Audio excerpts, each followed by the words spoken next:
Are the Red Sox actually better without Rafael Devers? More on that on today's Locked on Red Sox.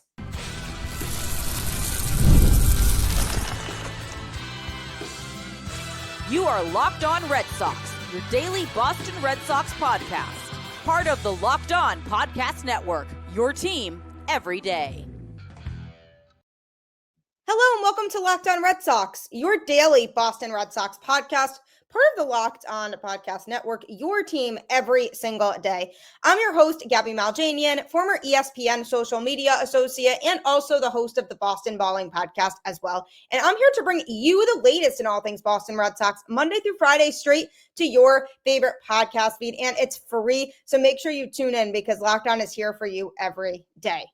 Welcome to today's show where the Red Sox are winners of their sixth straight game last night and first win in the post-Rafael Devers era. And it truly poses a question of, are the Red Sox better without Rafael Devers? I'm going to be answering that on today's show, as well as talking about my biggest takeaways from the press conference with Craig Breslow and Sam Kennedy, and talking about how the Red Sox are the winner of six straight games. How is that happening? Going to be talking about all of that today. So if you think about where the Red Sox have been at as of late, and I mentioned this a little bit on yesterday's show too, but the starting pitching for the Boston Red Sox has really been the deciding factor in where the Red Sox are at now. And yes, Rafael Devers is one of the best hitters in baseball, but the productivity that he was providing wasn't the make or break game changer for the Red Sox to go on this win streak. And even without this win streak, they still have been playing good baseball over the last week plus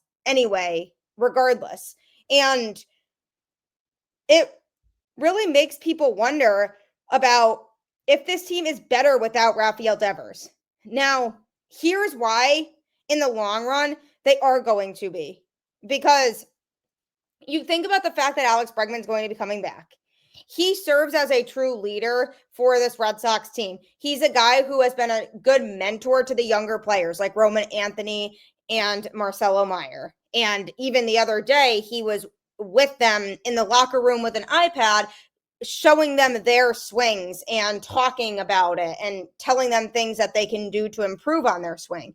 That is a leader. That's somebody that you want around this clubhouse. If the Red Sox were to go and extend Alex Bregman and make sure that he stays in Boston, that's a move that to me would really move the needle here and keep the Red Sox in the conversation of being a contending team. And I said it before the season even started. I said Alex Bregman is the player that got the Red Sox from being a fringe wild card team to being a likely playoff contender.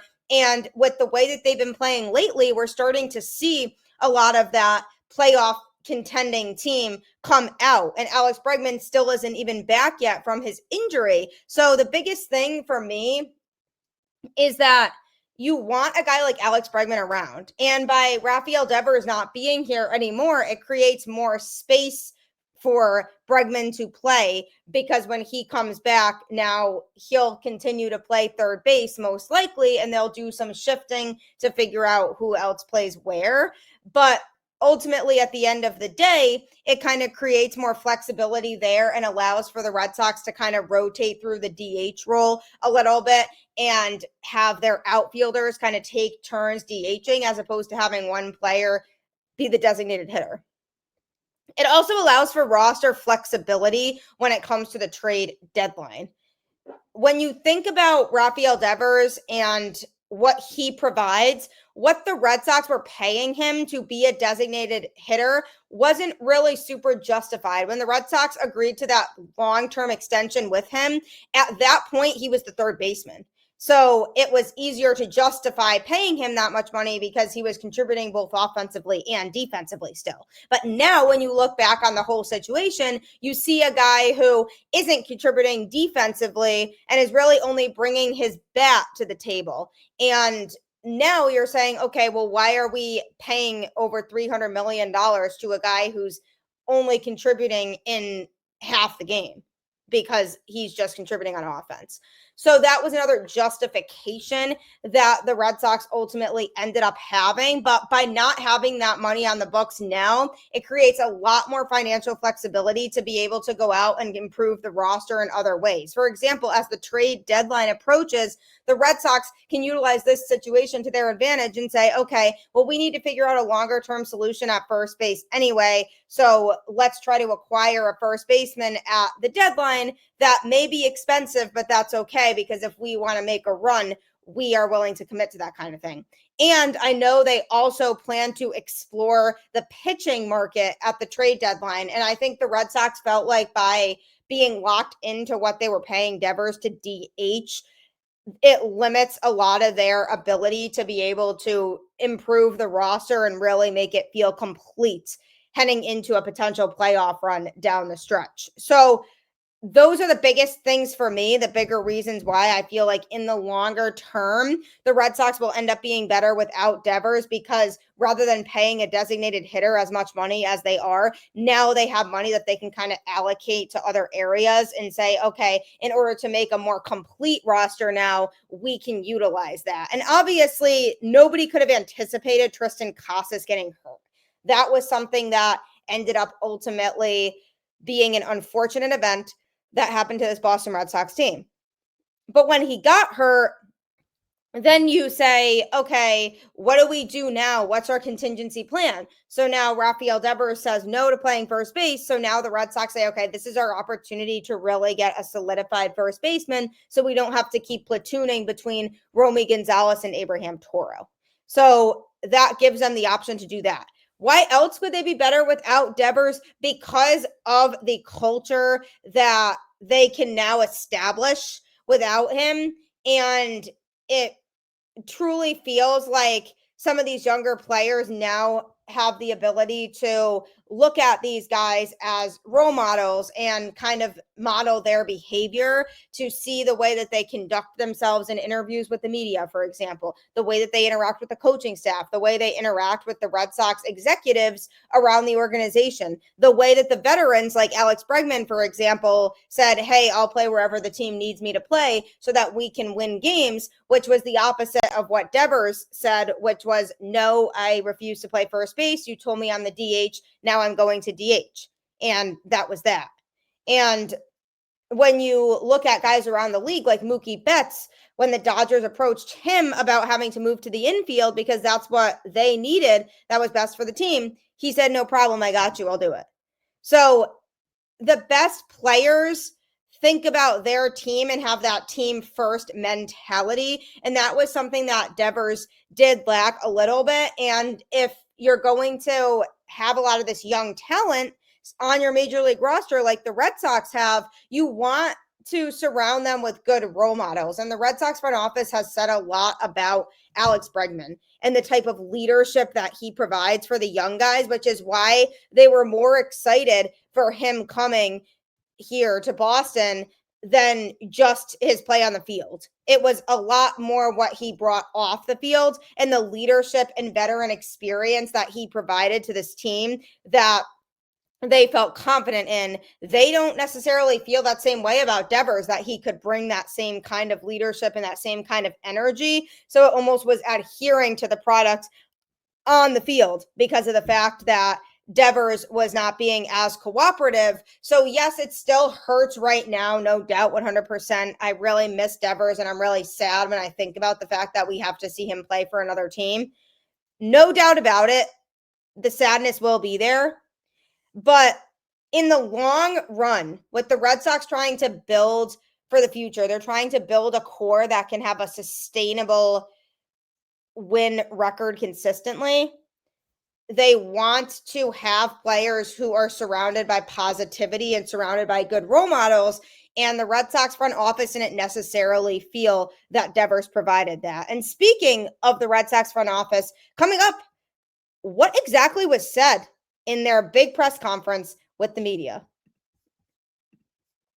So I was talking to a friend earlier who actually said he was interested in going into plumbing, HVAC, or electrical work of some kind. He doesn't really know a lot about it, but I actually said the best place to start if you want to get into that type of field is Supply House, because what Supply House is it's a really easy to use website that has an inventory of tools that you can order to use for those types of jobs. You can find exactly what you need and they'll deliver it pretty fast from coast to coast right to your door. And it makes those types of jobs a lot easier. Join the Trademaster program today at supplyhouse.com/TM and start ordering plumbing, HVAC, and electrical supplies with just a few clicks. Plus, use promo code SH5 for 5% off your first order. That's supplyhouse.com. Supply House is the place to be if you are in any of those types of industries. So, Craig Breslow and Sam Kennedy finally got on a press conference with the media last night at 8 p.m. Truly, it feels like that should have happened a lot earlier because they basically let 24 hours go by after the trade happened before they said anything of any kind. They wanted to gather their thoughts. They wanted to make sure that they were on the same page about what was going to be said. And as was to be expected, they kind of gave roundabout answers to a lot of the questions that were asked. That's typical. That's a PR thing. There are certain things that they cannot say and disclose.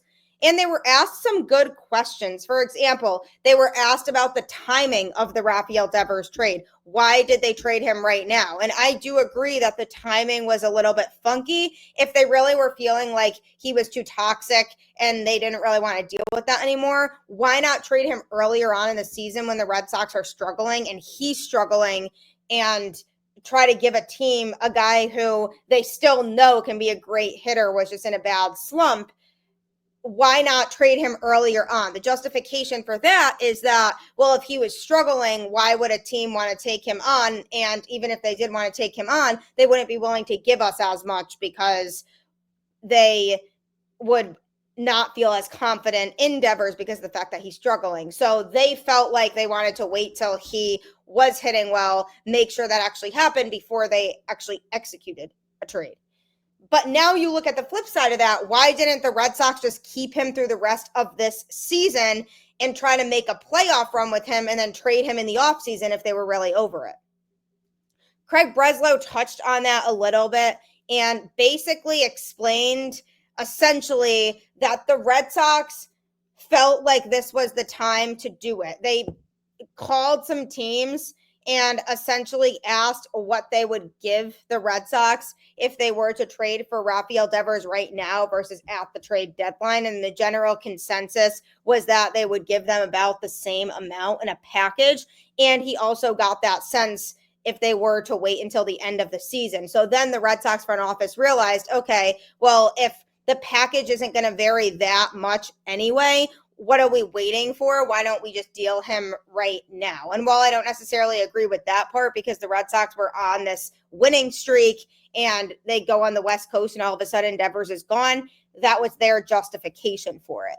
One big takeaway that I had from the press conference was the word alignment. Sam Kennedy and Craig Breslow used that word a lot when it talked to Rafael Devers. And the biggest thing here that I took away from all of this is essentially that they feel like they want to build a positive culture for their young players like Marcelo Meyer, like Roman Anthony, like Christian Campbell, like Saddam Rafaela, young players, Hunter Dobbins even, who are trying to grow and develop into the player they're going to be for this Boston Red Sox organization. They want those players to be in a positive environment, and they didn't feel like Rafael Devers was providing that positive environment for them. They kept using the word alignment by saying, we couldn't find an alignment with Devers on what we see him doing and taking on for his role with this team for the rest of the season. And we just didn't see eye to eye with him on what he was picturing his role being. So essentially, we had to move on. They said this was obviously a hard decision, of course, which is natural. But in so many words, they essentially said, we're really grateful for what Rafi did for this organization. But ultimately, we didn't see eye to eye on things. And John Henry and Rafael Devers actually had a meeting a few weeks ago in Kansas City talking about this situation with first base and Devers refusing to play first. And that was when Henry had mentioned it to him, the idea of it. And Devers was willing to hear him out. He went to the meeting, but essentially said, no, I will not do that. So that was the last straw for the front office. In this press conference, what Breslow and Kennedy were saying was that they didn't feel like having Devers on the team made sense for the younger players that they wanted to try to nurture into superstars with this team. And if they had kept Devers around, it would have sent a message to the younger players that it's okay to just do whatever you want. Even if the organization asks you to do something, if you don't want to do it, you can just say no. And that would have been a tough look on the Boston Red Sox as an organization, is them continuing to let that kind of thing slide. So by trading Rafael Devers, they made a big statement by saying, look, we know what he means to the fans. We know this is going to sting for them right now, but in the long run, it's better because it creates a less toxic environment for the younger players to be around. So that was an interesting note that I took away from this, was them repeatedly using the word alignment and repeatedly using the word culture, emphasizing the fact that they are very strategic about the type of culture that they build. And it sounded like from that Devers essentially was turning into a clubhouse cancer, that he didn't have the respect of all of his teammates. Alex Cora was getting increasingly annoyed with him, and the front office obviously was at a crossroads there and could never come to any sort of middle ground with Devers. So it was definitely an interesting conversation. And another thing to note about this press conference was that they didn't always answer the question in the clearest way that Red Sox fans would want them to answer the question in. For example, they were asked so many different questions about, why did you do this? What does it look like to everybody? And what was your thought process behind it? But they were asked a good question about the Mookie Betts trade and then not retaining Xander Bogaerts, and now this situation with Rafael Devers, and why do the Red Sox continue to get rid of players who are franchise cornerstone pieces that are special players who could potentially go on to be in the Hall of Fame? Sam Kennedy answered that, but not really. He essentially said, if you put up our Red Sox success over the last 20 years to any other Major League Baseball team, we have more championships to show for the last 20 years than any other team in Major League Baseball. I'm very proud of what we've been able to build here, and obviously what we're doing is working, is essentially what he said. But he did not address the fact that ever since they traded Mookie Betts, they went to the ALCS in 2021, but have not made the playoffs in any of those other years since. And it was expected that he wasn't going to answer that kind of question directly. But it goes to show that you're not always going to get the answers you're looking for from the front office. You may get some general takeaways, which is exactly what I got, but it really sounded like there was built up tension between Devers and the front office for the whole season so far. And there were talks of potentially trading him a lot earlier. And during spring training, when the Red Sox had asked him to take reps at both first base and third base, he essentially said no. And then rumor has it, asked them to trade him at that point. So this was something that had been in the works for a while. The exact timing of when Breslow pulled the trigger obviously wasn't great. He admitted that, but it didn't seem like either side was really blindsided by this. Just some of the players were. Jaron Duran said he was super surprised. And Garrett Crochet and Walker Buehler were talking about how, obviously it's surprising to us, but this is a team. We need to go out there and win, and we're just focused on going out there and winning the baseball game today. And they also said that the front office didn't really owe any sort of explanation for the whole situation and the trade, because the only person who had come and talked to the team was Alex Cora, who said, I believe in this group we have here. We just have to focus on winning baseball games. So essentially that was what was on the players' minds, and everybody was laughing in the Red Sox clubhouse last night pregame. So it didn't really seem like they were super angry or upset about Devers getting traded. And that is very telling, because several reports have indicated that the Red Sox as a team were not happy with him, and he was kind of losing some of that trust and respect from his teammates. And the fact that they were all smiling and laughing like normal last night before the game speaks volumes without them having to say anything. It says, hey, maybe this is better for us. Maybe this is a relief that we don't have him anymore. So obviously lots to digest and take away, but essentially the front office felt like Devers was going to be more of a hindrance to them than he would be adding to their success. And Craig Breslow actually said, I firmly do believe we could look back on the end of the season in 2025 and have won more games than we would have if we still had Devers. He didn't say exactly the last part, if we still had Devers, but it was when he was talking about why they made that move. So essentially implying Devers created a bad culture here, which is why our season started off the way that it did and why our first couple months were so rocky. But I truly feel like now we're turning things around and moving on without Devers is what's best for our organization, as hard as that is. Also, be on the lookout on the first base market, because Craig Breslow accidentally let it slip that they have to search for a long-term solution at first base. And then he tried to cover himself quickly by saying Tristan Casas's injury recovery is a long road ahead. But it sounded like there was some uncertainty surrounding his future at first base. So we might not see Tristan Casas in a Red Sox uniform next year either. That's something else separately to note. But essentially, the moral of the story is there was toxicity with Devers between him and the front office and his teammates. And the Red Sox felt like for the future of the organization, it was best to move on from him. Coming up, was it best to move on from him? Because the Red Sox have now won 6 straight games. Going to be talking a little bit about what's been going well for them next. So I know it can be hard to manage all the calls that come in if you're running a business. Constantly phones are ringing, you're constantly getting voicemails, and you don't know how to go about keeping up with all of that.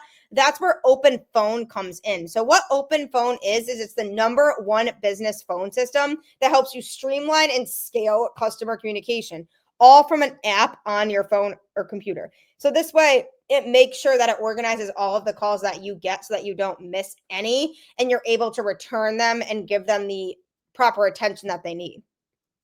OpenPhone is offering Locked On Red Sox listeners 20% off your first 6 months at openphone.com/LockedOnMLB.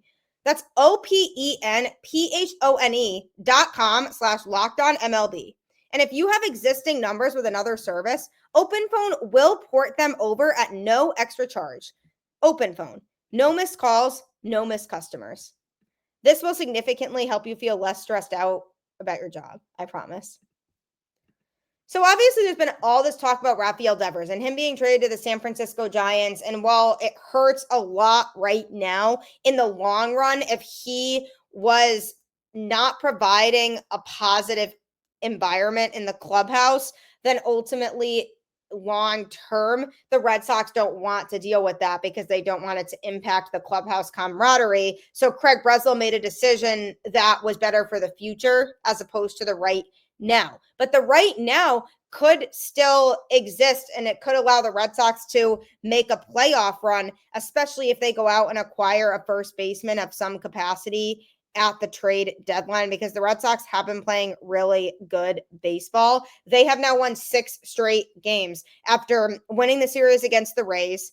And then they swept the Yankees at home, and now they won the first game on the road against the Mariners by a score of 2-0. Lucas Giolito was spectacular in that game through 6 innings, giving up 3 hits and no runs with just 1 walk, which was actually the first batter of the game. And then he got a double play ball after that and 10 strikeouts. He threw 91 pitches total with 58 of them being strikes, and his ERA dropped down to a 4.73 when it was over 5 before. And the biggest thing with Lucas Giolito that I noticed was he was just executing the right pitches at the right times last night. When he had base traffic, he was able to execute. For example, there was a scenario in which there was the bases loaded with no outs for the Mariners. And Lucas Giolito just then went and struck out the next 3 batters to get out of the inning. He was executing the pitches that he needed to execute, and it allowed him to go deep into the game, which is another big thing for the Red Sox right now, is they are generally getting a lot of length from their starters. In the first game against the Yankees over the weekend, in which the Red Sox won 2-1 in extra innings, Garrett Crochet pitched that game. Mr. Length, we know he's going to give a lot. He threw 8 1/3, giving up 4 hits and 1 earned run on a monster Aaron Judge homer, and he struck out 7, but the Red Sox only had to use 2 more pitchers after that. Would have only been 1 if it didn't go to 10 innings, but it did. Garrett Whitlock threw in the 10th. Everything ended up being fine. The Red Sox won. Then the next day, the Red Sox won 4-3. Hunter Dobbins threw 6 innings, giving up 2 hits and no runs with 1 walk and 5 strikeouts. He's another guy who I really would like to see be stretched out a little bit more. He only threw 82 pitches in that game, with 52 of those being strikes. The Red Sox seem a little bit hesitant to stretch him out. I think he's still getting used to the rigorous workload in the majors, so maybe they are going to give him that shot at some point, but I am a little bit surprised that they do kind of limit how many pitches he's throwing regularly, but he still looked really strong, and again, it allowed the Red Sox to have their bullpen feel a little bit less fatigued and have all of these guys be used a little bit less. Then in the series finale against the Yankees, the Red Sox won 2-0 with Brian Bayo throwing 7 innings, giving up 3 hits and no runs with 3 walks and 8 strikeouts, 114 pitches for him, with 72 of those being strikes. But Bayo, who really struggled to provide length earlier on in the season, has now provided at least 6 or 7 innings in his last couple of outings. And maybe he's starting to turn the tide too. And I feel like maybe Andrew Bailey made some sort of adjustment with the pitchers, whether it's to their pregame routine or their arsenal. But these guys are finding success, and they've found that they've been able to throw deeper into games. And that's something that I have really enjoyed seeing from them. So then the Red Sox went on to start what is going to end up being a very long West Coast trip with a 2-0 win over Seattle. Now, Giolito in this game was spectacular, like I had said, and it just really allowed for the Red Sox bullpen to not feel as fatigued. Now, what I will say is Greg Weisser pitched in the game. He threw 1 inning, but he gave up 2 walks with 1 strikeout, but no hits and no runs. His command was a little bit all over the place in the outing, and it's tough because his last outing before that was kind of like that too. But the thing with Weisser is he is one of the relievers who has been used a ton lately. He and Brennan Bernardino in particular have been overworked. So he's kind of hanging on by a thread with his arm right now. So I'm hoping that maybe the Red Sox say, okay, let's give him the next couple nights off so that he can rest and recover. It also is really telling of the fact that the Red Sox do need Justin Slayton back, because he has been a key figure in that bullpen in a lot of situations where they would put him in and they don't have him now. They have to try to find another pitcher that could work in that specific situation. And sometimes it doesn't necessarily always work out for them, but it has as of late. Weisser was able to get out of the inning too, unscathed without giving up any runs. Justin Wilson also didn't have the sharpest outing either, but he got it done too, through 1 inning, giving up 1 hit and no runs with 1 walk and 1 strikeout. So a little bit of a shaky performance here from the bullpen, but Aroldis Chapman came in and got it done and was absolute nails in the 9th as he struck out the side. And the Red Sox recorded their 2nd straight shutout victory. So the pitching as of the last couple of weeks has really been night and day from what it was to start the season. And I have really enjoyed watching that growth from these starters. And now the question is going to be, can that remain consistent? Because the Red Sox offense still needs work. I mean, in the game against the Mariners last night, the Red Sox only recorded 4 hits as a team, including Roman Anthony's first major league home run. I am so happy for the kid. He totally deserves everything that's coming his way. I'm very excited to see him continue to wreak havoc in Major League Baseball. And also for him, his batting average increased to a .095 with a 174 on base percentage and 286 slugging. Obviously, tiny sample size for him as he has not played in that many Major League games yet. So hopefully he can continue to get those numbers up. But crushed his first major league home run last night, so he got that out of the way. But overall, the Red Sox offense still really hasn't been producing at a high level. They're failing to drive guys in with runners in scoring position. And that is exactly where they might feel like they missed Devers, is in that regard, where they have runners on and they need somebody to come in and get that big hit. And a lot of times people would say, oh, I want Devers up. So we don't have that luxury anymore. But on the flip side of that, Devers wasn't always the guy who would come through in those situations with runners in scoring position. He would strike out a lot in those situations or just not have a productive at bat to advance a base runner that may be at second. So obviously there's pros and cons again, but the offense does need more. It truly has been the pitching turning itself around over the last couple of weeks that has allowed the Red Sox to make this comeback in terms of where they are at, because as of a couple of weeks ago, things were looking really rough for the Red Sox, 10.5 games out in the AL East, fourth place, which they are still in fourth place, but not by a lot. They're only a game and a half behind the Blue Jays right now. They sit at 38 and 36, and they are 5.5 games behind the first place Yankees, who have now dropped their fourth straight game after a loss last night to the Angels. So got to continue to play good baseball, and those performances from the pitchers are going to be the most important thing when it comes to that potential success for Boston, is how deep can our starter go today? And you don't really know what version you're going to get of Lucas Giolito on a given basis, but his last couple starts, we've gotten the really dominant lights out version of him. So I'm truly hoping that that continues, because the rotation can make or break how the rest of the season goes for Boston. So ultimately, at the end of the day, that's why, once again, with the Devers situation, is it really him that was moving the needle, or is it a combined effort from everybody? Obviously, him included. It's not like he wasn't doing anything, but not hustling down the first baseline on a flyout, as an example, and him doing what he's doing off the field of refusing to play the position that the team wants him to play. Is all of that outside noise really worth keeping his bat around?